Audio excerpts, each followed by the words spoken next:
Vous regardez New York Info, bonsoir, merci de nous rejoindre pour un nouveau numéro de décryptage. La marine israélienne a intercepté et dérouté lundi dernier le bateau Medlin à bord duquel se trouvait notamment l'activiste suédoise Greta Thunberg et euh, l'eurodéputée franco-palestinienne Rima Hassan qui tentait de rallier Gaza avec de l'aide humanitaire et compromis. Israël a réussi à faire retourner les passagers dans leur pays d'origine. Maman de Diouf, bonsoir et bienvenue. Merci.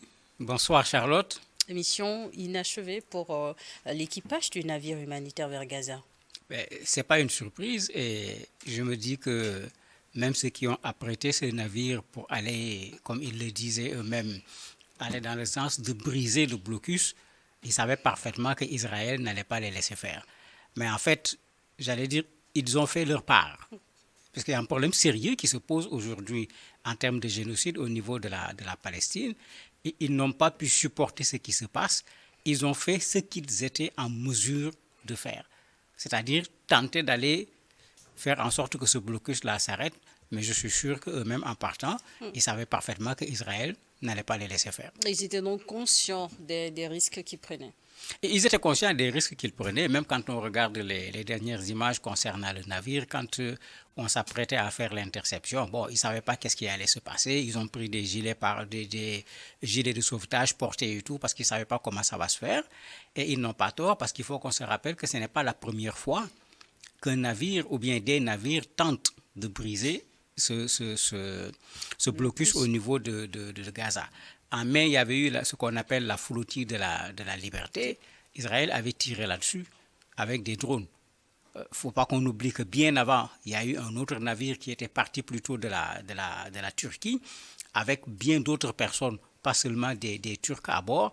Israël avait arrêté ce navire de façon particulièrement violente et qu'on se rappelle, cela avait fait 10 morts et ça avait même créé des problèmes diplomatiques entre la Turquie et Israël en ce moment. Donc avec tous ces éléments, en partant, ces gens sont informés. Ces gens savaient parfaitement le risque qui était couru, mais ils ont eu raison. Il est bien normal aujourd'hui que des risques soient courus pour Gaza parce que trop, c'est trop. Et comment Israël justifie cette décision d'intercepter, de dérouter en ce bateau, notamment en termes de sécurité? Mais l'argumentaire est ridicule. Ils disent qu'ils ne vont pas les laisser briser le blocus parce qu'ils risquent d'amener des armes pour le Hamas. L'argumentaire est ridicule puisque quand vous regardez ces personnes n'ont rien à voir avec des gens qui transportent des armes ou quoi que ce soit. D'ailleurs, même quand vous regardez la taille du navire, même en termes d'aide humanitaire, il n'y avait pas grand-chose dedans. Il n'y avait pas grand-chose dedans. Ce navire qui prend déjà 12 personnes ne peut plus transporter grand-chose comme aide humanitaire.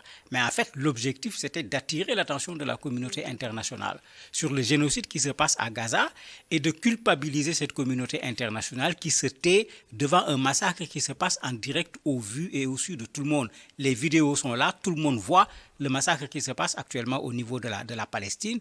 Et là où on attendait le plus que les gens parlent, on ne les entend pas.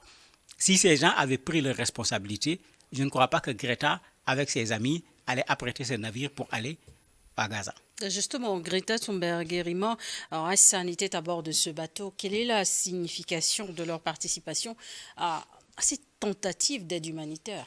Mais ça montre aujourd'hui comment il est important qu'il y ait des mouvements citoyens forts. Comment il est important qu'il y ait des citoyens du monde qui ne soient pas tout simplement en train d'attendre la décision de ceux qui nous gouvernent. Des décisions politiques. Bien sûr. Parce que dans les décisions politiques, il y a souvent des jeux d'intérêt qui font que les décisions ne vont pas toujours dans le sens attendu. Comment on peut expliquer dans ce monde que tout le monde soit témoin d'un massacre, plus de 55 000 morts, surtout des enfants, surtout des femmes. On détruit les écoles, on détruit les hôpitaux, on affame des populations, mais c'est comme si rien du tout ne se passe. C'est pourquoi c'est des Greta qui parlent. C'est des prix Nobel de la paix qui écrivent des lettres en commun pour dénoncer ce qui se passe et demander à l'ONU de réagir. Même le festival de Cannes, où on devait parler plutôt de cinéma, les gens ont dénoncé ce qui se passe à Gaza. Pep Guardiola, qui est plutôt dans le football, dénonce ce qui se passe à Gaza. Mais où est l'ONU? Où est la Ligue arabe? Où est l'organisation de la conférence islamique? Où est même l'Union africaine? Parce qu'il ne faut pas qu'on oublie que l'Union africaine prend la place de l'OUA. L'OUA avait scellé un contrat avec la Palestine pour que les Arabes participent à la lutte contre l'apartheid et que les Africains également participent à la lutte contre l'occupation de la Palestine par Israël. Mais vous avez des individus, des chefs d'État, des organismes, tout le monde est là, personne n'ose dire « je ne suis pas au courant ». Tout le monde est parfaitement au courant, mais c'est comme si dans ce monde, il y a des individus dont la vie a un prix et il y a d'autres individus dont la vie n'a aucun prix. Maintenant, cette façon de faire d'Israël, il faut que ça cesse. C'est Israël l'oppresseur. Et Israël essaye de se présenter comme le martyr, en disant toujours que ça s'est fait pour la sécurité d'Israël. Et maintenant, l'opprimé, c'est-à-dire les Palestiniens, dont les terres sont occupées, on les présente comme des monstres.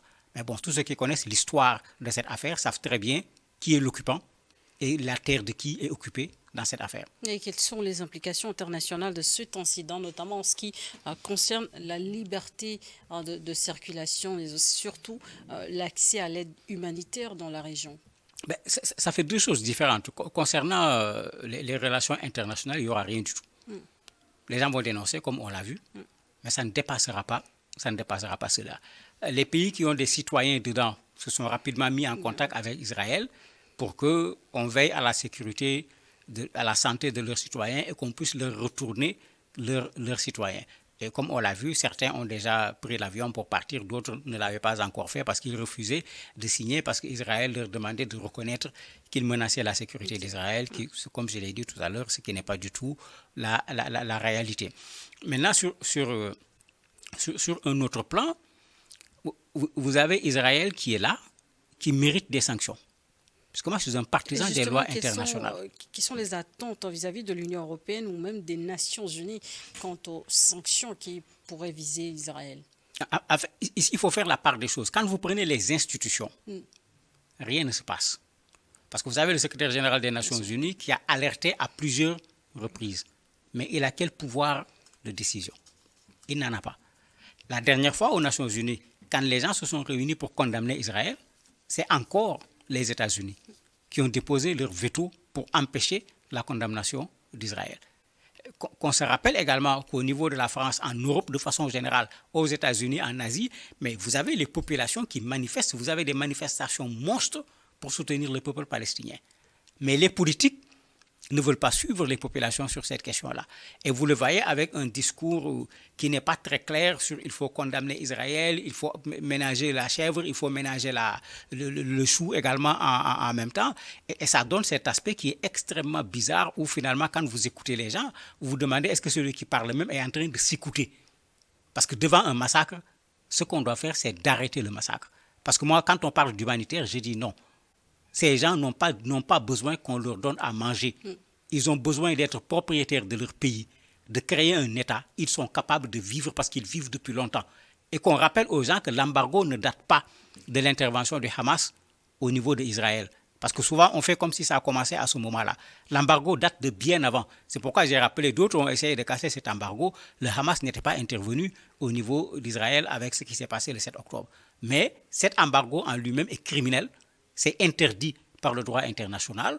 Malgré des dénonciations de partout, rien n'a été fait de façon concrète pour obliger Israël à casser cet embargo.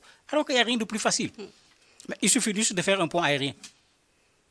Tellement facile pour la bande de Gaza puisque l'espace n'est pas extrêmement grand, ou bien forcer avec des navires de guerre pour venir. Israël n'est pas fou pour s'attaquer à tout le monde. Mais il n'y a pas de volonté pour empêcher Israël de faire ce qu'il fait. Et c'est ça qui fait que ce criminel de Netanyahou se permet de continuer ce qu'il fait aujourd'hui parce qu'il n'y a pas encore la pression en face, l'amenant à savoir qu'il faut s'arrêter parce qu'il n'a plus le choix. Et dans ces conditions, quels sont selon vous les risques ou les enjeux pour la communauté internationale si de telles opérations de navigation pour l'aide humanitaire continuent d'être bloquées ou interceptées? Mais moi, je suis pour que le maximum de personnes partent à Gaza. Parce qu'en fait, c'est ça. Il faut bousculer Israël. Il ne s'agit pas de négocier. Malgré les risques. Mais il faut prendre les risques. Là où il y a 55 000 morts, il ne faut pas avoir peur d'aller mourir. Parce que dans ce monde, tout ce qui s'est fait et qui est juste, pour l'avoir, il y a eu des martyrs. Il ne faut pas avoir peur d'être un martyr pour Gaza. Il y en a déjà trop là-bas, présentement. Vous avez déjà un convoi de véhicules qui est parti de Tunis avec beaucoup de publicité. Les gens se sont donné rendez-vous au Caire pour aller à Gaza le 15, bien qu'on se pose la question sur quelle sera l'attitude de l'Égypte par rapport à une telle chose. Ils ont déjà quitté la Tunisie, ils sont actuellement en Libye, ils comptent traverser l'Égypte pour aller à Rafah. Ils ne seront pas seuls parce qu'il y a d'autres également qui doivent venir d'autres coins du monde pour les rejoindre, pour aller à Rafah, pour effectivement vouloir faire la même chose, briser ce blocus, parce qu'on ne peut pas comprendre qu'on affame une population, qu'on détruise les hôpitaux où les gens peuvent se soigner, qu'on détruise les écoles, qu'on refuse qu'on donne à boire à des gens et qu'on tire en plus sur ces gens. Parce que ces gens affamés, je ne vois pas en quoi ces gens constituent un danger pour un État comme Israël. Difficile de convoyer de l'aide humanitaire vers Gaza. Comment se présente la situation justement sur place? Mais la situation est dramatique. On a vu ce qui s'est passé aujourd'hui. On empêche aux humanitaires connus d'intervenir. Israël et son allié de toujours, les Américains, fabriquent un humanitaire qu'on n'a jamais connu, qui intervient et son intervention se solde par des catastrophes depuis le départ. Aujourd'hui, il y a 41 morts.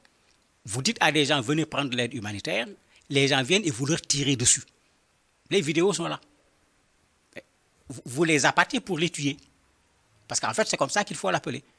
Ils n'ont rien. Quand on les appelle, ils sont obligés de venir. Et quand ils viennent, vous leur tirez dessus en parlant de questions de sécurité. Et vous faites 41 morts. 41 morts, ce n'est pas du maintien de l'ordre.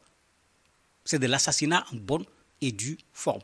Et c'est pourquoi il est temps quand même que ce monde comprenne que ce qui se passe au niveau de Gaza doit s'arrêter. On a dépassé la ligne rouge depuis fort longtemps. Si on ne l'arrête pas, ce qui a commencé à se faire avec celui qui a jeté un engin incendiaire au niveau des États-Unis dans une marche pour la libération des otages, c'est à ça qu'on va assister. Ce n'est pas au niveau d'Israël seulement qu'on aura des problèmes. On risque de se retrouver avec des problèmes un peu partout. En tant que journaliste, quelles questions devraient encore être approfondies dans ce contexte? Mais ici, le problème qu'il faut approfondir, c'est la question du droit international. Si on est d'accord qu'il existe, parce que moi je suis un partisan du droit international, bien que je ne sois pas d'accord avec tous les éléments, on ne peut pas vivre ensemble sans des règles. Quand on n'est pas d'accord, on conteste les règles. Mais les règles existent. Dans ces règles, l'embargo de Gaza est une interdiction catégorique que tout le monde connaît, mais malgré tout, Israël l'a fait. Cette façon de faire la guerre, sans faire la différence, parce que quand on parle de droit, vous avez également ce qu'on appelle le droit international humanitaire, sans faire la différence entre ceux qui portent les armes et ceux qui ne portent pas les armes n'existe nulle part. Quand on doit bombarder, on regarde les risques par rapport aux populations, mais il y a un ensemble de règles qui sont là, qui sont connues, parce que même dans la guerre, il y a des règles. Mais dans ce qu'Israël est en train de faire aujourd'hui, aucune règle n'existe. Je ne parle même pas de respecter une règle, c'est la règle qui n'existe pas tout simplement. Puisque même les humanitaires sont bombardés. Bon, vous parlez de journalistes. Moi, je suis ahuri. 200 journalistes ont été tués à Gaza. Mais jamais dans une guerre, aussi courte surtout que celle-là, on a tué 200 journalistes. Et Israël les a tués volontairement pour les empêcher de permettre aux gens de voir la réalité de ce génocide qui est en train de se faire au niveau de Gaza. Et c'est peine perdue parce que d'autres se lèvent pour filmer, pour que le monde sache ce qui se passe à Gaza. Maintenant, pour moi, en tant que journaliste, il faut que les gens rassemblent les éléments qu'il faut parce que c'est pourquoi je suis pour le droit. Demain, tous ces gens-là vont rendre compte d'une façon ou d'une autre. Parce qu'ils ne peuvent pas rester dans leur coin caché. Et avec le droit, quand on sera dans un monde où on acceptera de remettre les choses à leur place, mais certains parmi eux, quand il sera prouvé qu'ils ont participé à ce génocide, ils pourront être poursuivis, comme on a poursuivi les Allemands bien après la Seconde Guerre mondiale pour les massacres qu'ils ont eu à effectuer en ne respectant pas les règles de la guerre. Et la question humanitaire reste une préoccupation majeure. Quelles perspectives ou solutions envisagées pour permettre justement une assistance humanitaire efficace et sécurisée? Mais il y a une seule solution, c'est de forcer le blocus. On n'est plus à l'étape où il faut discuter avec Israël. Et ça peut être forcé. L'Égypte peut forcer le blocus. L'Israël n'est pas fou pour attaquer l'Égypte. Les États-Unis peuvent forcer le blocus. La France peut le faire. L'Angleterre peut le faire. Les pays arabes peuvent le faire. Mais tous ces gens-là préfèrent ne pas s'en prendre à Israël et regarder les Palestiniens mourir sans rien dire. Qu'on ne nous dise pas que ce n'est pas possible. Il est extrêmement facile de casser ce blocus parce que Gaza, ce n'est pas une large étendue. C'est un petit espace, c'est une bande de terre comme on le dit. On peut forcer le blocus par la mer avec des navires de guerre. On peut le faire également par air en obligeant les Israéliens à laisser les avions passer et à larguer ce qu'il faut aux populations, comme ça se fait dans ce genre de situation. On peut le faire également à partir de Rafah, à la frontière avec l'Égypte, où des camions sont là-bas garés. Il y a des centaines de camions garés remplis d'aide humanitaire. Parce que le problème ne se pose pas. Ce qu'on doit donner aux Palestiniens est là disponible. C'est Netanyahou qui se comporte comme un criminel et qui refuse que cette aide puisse être acheminée vers des populations qui en ont fortement besoin. Et vous le soulignez, ce qui se passe dans la bande de Gaza, c'est rien d'autre qu'un génocide. Mais c'est un génocide. Qu'est-ce qu'on appelle un génocide? On peut dire que c'est un génocide en faisant plusieurs lectures. On vient, on tue toute une population, 55 000 personnes. On peut dire que c'est un génocide en regardant la religion. L'essentiel des personnes qui sont tuées sont des musulmans. Parce que quand on dit génocide, il y a cet aspect également qui intervient. Certains parlent d'épuration ethnique. Il y a toutes sortes de langages, et si vous regardez de plus en plus, même des Israéliens, je dis bien même des Israéliens, y compris même des officiels israéliens, des anciens ambassadeurs d'Israël à travers le monde, se lèvent pour dire que c'est un génocide et dire aux gens, attention, faites la part des choses entre Netanyahou en tant qu'individu et Israël en tant qu'État, parce qu'une bonne partie des Israéliens ne sont pas d'accord avec ce que Netanyahou est en train de faire. Il est en train de vouloir sauver son pouvoir, mais tuer 55 000 personnes pour pouvoir rester au pouvoir. Pas plus tard qu'aujourd'hui, il est allé répondre au tribunal parce qu'il est poursuivi pour plusieurs délits, y compris de la corruption. Il est en risque actuellement au niveau de son Parlement parce que même ceux qui le soutenaient le plus, les ultra-orthodoxes, commencent à se plaindre parce que... de le lâcher, oui, parce qu'il y a une loi qu'on veut amener, ils ont besoin de soldats. Alors que les jeunes orthodoxes ne rentrent pas dans l'armée, ils ne se présentent pas également comme des officiers de réserve, ils ne font pas le service militaire. Les gens sont en train de demander de le lever parce qu'ils ont besoin de beaucoup de soldats. Cela dit que s'ils font passer la loi, ils vont l'abandonner et s'ils l'abandonnent, ils perdent la majorité à l'Assemblée, il va chuter. Il y a d'ailleurs une motion de censure qui a été déposée. Elle sera votée ou pas, je ne sais pas pour le moment. Merci, Mamadi Diouf, d'avoir accepté à répondre à nos questions. Merci à vous également de nous avoir suivis dans Décryptage.